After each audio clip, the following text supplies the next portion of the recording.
I did retail work for a few years starting in college, and for the most part it was a standard crummy job. There were bad managers and coworkers and rude shoppers, but nothing too out of the ordinary. That is, except for one experience. It happened the second week I started working at this anchor store in a mall. It just so happened I usually had to restock items in the women's section, which included, among other things, bras. The bras were always a hassle to organize, different sizes, styles, colors, all tangled up on the racks after a busy day. But one afternoon, while I was folding and hanging them, I noticed something odd about this one particular bra. It was a plain beige one, nothing flashy, but it had this weird seam along the underwire that looked hand-stitched, like someone had altered it after it left the factory. I figured it was just a manufacturing defect, so I hung it up and moved on. A couple of days later, a middle-aged woman came in and bought it. She seemed normal enough, chatting about needing something comfortable for work. I rang her up, and that was that, or so I thought. But the next morning, she was back, shoving the bag at me across the counter. Her hands were shaking, and she had these dark circles under her eyes like she hadn't slept. "It doesn't fit right," she muttered, avoiding eye contact. "Just refund it, please." I processed the return without asking questions, but I still wondered. As the woman left, I swear I saw her glance over her shoulder, like she was checking if someone was following her. I restocked the bra that evening, but for some reason that encounter earlier lingered in my mind. I inspected the bra, and the seam looked even more uneven now, almost like it had been picked at. My shift supervisor, an older guy named Rick who'd been there forever, saw me staring at it. "That thing again?" he said with a chuckle that didn't reach his eyes. "It's been bouncing around returns for weeks. Last girl who bought it said it felt like it was tightening on its own. It's probably just static or something." I laughed it off, but Rick leaned in closer. The one before her, she returned it after one wear, claimed it left red marks on her skin that wouldn't fade. Doctor thought it was an allergy, but she swore it was like fingerprints. I tried my best to shake the conversation off, but over the next few shifts, that bra kept catching my eye. Customers would pick it up, hold it for a second, then put it back like it was hot to the touch. One young woman even tried it on in the fitting room and came out looking flustered, saying it didn't feel right and leaving without buying anything. I started paying more attention to the section, and that's when things got weirder. During slow hours, I'd hear this faint rustling sound from the racks, like fabric shifting when no one was around.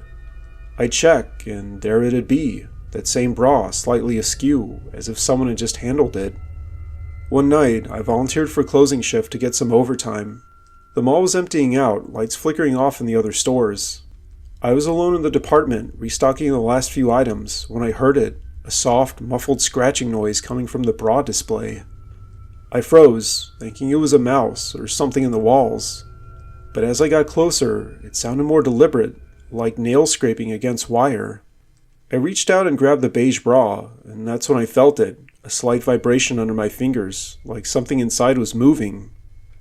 Curiosity got the better of me. I took it to the back room under the pretense of inspecting for damage. Then, with a pair of scissors from the supply drawer, I carefully cut open that uneven seam. What spilled out wasn't padding or thread. It was a small, folded piece of paper, yellowed and brittle, with handwriting scrawled in faded ink. "He's always watching. Get it off before he finds you." My stomach dropped. Tucked behind the note was a tiny SIM card, the kind from an old phone or tracker. I should have called security right then, but I was dumb and panicked for some reason. I pocketed the note and card, planning to turn them in the next day. That night, as I drove home, my phone started glitching, random texts from unknown numbers, all saying, "Return it." I ignored them, chalking it up to a coincidence. But when I got to my apartment, the door was unlocked. Nothing was missing, but on my bed was a shopping bag from the store. And what was inside, you may ask? The bra, seam resewn like I never touched it. I quit the next day. I think I was supposed to give notice, but I didn't care. I also threw the bra in a dumpster on my way out of town. Last I heard from Rick, who texted me a week later for some reason, the bra was back on the rack. And the woman who'd returned it to me, she went missing. Police found her car abandoned in the mall parking lot, with faint red marks around her torso, like something had squeezed too tight. They never found her, or whoever was using that thing to track women through the store. Me? I don't shop at malls anymore, and if I ever see a beige bra with an odd seam, I walk the other way. You never know who's watching from the inside. I had a lot of eye-opening experiences my freshman year in college, and overall realized that the party scene was not for me. I met a lot of interesting, strange people, but this one girl takes the cake. I'll call her Sally, and I'll say she was somewhat attractive. However, she also had a very weird vibe to her, one that I couldn't put my finger on for a very long time. We met in the dorms during orientation week. She lived a few doors down from me, always smiling a little too wide, like she was in on some joke the rest of us weren't. We'd bump into each other in the communal bathroom or at the vending machines late at night, and she'd strike up these random conversations about dreams or superstitions. "You believe in heirlooms?" she'd ask out of nowhere, fiddling with the strap of her shirt. I thought it was just quirky at first. College is full of people trying to stand out. As the semester dragged on, we started hanging out more. We did study sessions in the lounge and grabbed coffee between classes. Sally was smart, majoring in psychology, and she always talked about the mind's hidden corners. But there was this one thing that started to creep me out. She seemed obsessed with this old bra she wore. I'd catch glimpses of it when her shirt rode up, faded lace, antique looking, not like the cheap stuff from the campus bookstore. She called it her guardian, laughing it off when I teased her about it. "It's from my great aunt," she'd say. "Wore it every day till she died. It keeps the bad vibes away." One rainy afternoon, we were cramming for midterms in her room when she spilled coffee all over herself. Cursing under her breath, she peeled off her wet top and bra right there. No shame, like we were siblings or something. She tossed the bra onto her bed and grabbed a towel. That's when I really saw it up close. The fabric was worn thin in spots, with these faint, irregular stains that looked like they'd been scrubbed 100 times, but never quite came out. And the clasps were tarnished, almost like they'd been buried or something. Sally saw me look at it and asked playfully, "Do you want to borrow it?" It's lucky, I didn't think much of it then, but a week later, my own bras were in the laundry, and I was running late for a date. Desperate, I texted Sally and asked if I could grab that one from her drawer. She'd given me her spare key for emergencies. She replied with a thumbs up emoji and said, "Go for it, just don't lose it." I slipped it on, and it fit weirdly perfect, like it was made for me. But as I walked to the cafe, I felt this itch, subtle at first, right along the band. I ignored it, figuring it was just old material. That night, the dream started. Vivid nightmare stuff. Me trapped in a dark room, hands clawing at my chest, trying to rip something off. I'd wake up sweating, the bra still on because I'd crashed without changing. The itch turned into a rash by morning, red welts that looked like tiny scratches. I chalked it up to allergies, slathered on some cream, and returned it to Sally. "Thanks," I said, handing it over. She took it without a word, her eyes lingering on my skin where the shirt dipped low. Things only got stranger after that. I'd see Sally around campus, but she started avoiding me, ducking into buildings when I'd wave. Then, one of my roommates mentioned hearing whispers from Sally's room at night, like she was talking to someone, but alone. I brushed it off until I ran into her ex-boyfriend from high school at a party. He was drunk, spilling stories about how Sally had this family curse thing, how her great aunt had died young from some mystery illness. Apparently she had complained about her skin burning before she passed away. Curious and a bit freaked out, I did some digging online in the library. Turns out, Sally's great aunt had been institutionalized in the 70s, ranting about poison clothes.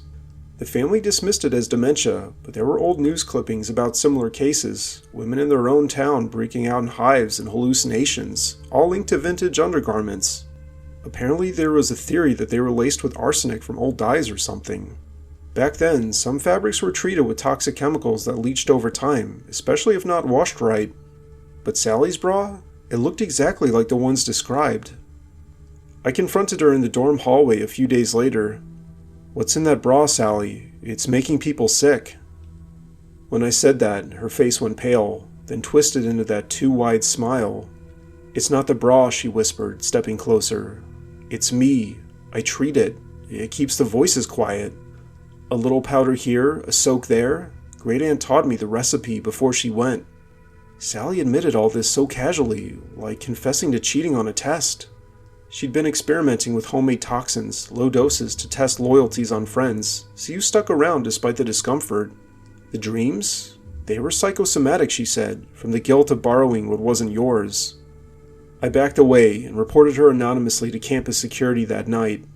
They searched her room and found vials of God knows what hidden in her drawer, the bra soaked in residue. Sally was expelled, and I'm pretty sure she was sent for psychiatric evaluation. But here's the part that still keeps me up at night. A month later, I got a package in the mail, no return address. Inside was a new bra with identical lace and a note, your turn to guard it. Instead, I burned it and moved dorms, but sometimes I still feel that itch, like invisible fingers tracing my skin. And I wonder if she's out there, starting over with someone new, whispering about heirlooms. Life has a very strange way of making things happen sometimes. What I'm about to describe was so random that I almost questioned if it wasn't fate or divine intervention. Almost 5 years ago, I was driving to this professional development conference in another city. The theme of it was something generic and corporate, but I was getting paid to go to it and reimbursed for the mileage in my hotel stay, so it was fine. I had to drive 5 hours each way, and the route was one I'd never taken before. About halfway through the drive out there, I saw a sign that I almost didn't think was real. It said there was a bra museum in 5 miles. My first instinct was it had to be a joke because, 1, this particular stretch of road was in the middle of nowhere, and 2, I'd never seen or heard of a bra museum in my life before. Curiosity got the better of me, though. I was ahead of schedule, and the idea of a quirky roadside attraction sounded like a fun way to break up the monotony of the drive. So I took the exit, following a narrow, winding road through dense woods that seemed to swallow the sunlight. The museum was housed in an old Victorian-style building, paint peeling, with a faded sign out front reading, "The Eternal Support, a Museum of Braziers Through the Ages." It looked like it hadn't been updated since the 70s, and there were no other cars in the gravel lot. I almost turned around right then and there, but something pulled me in, maybe boredom, maybe that nagging sense of adventure. Inside, the air was musty, thick with the scent of old fabric and dust.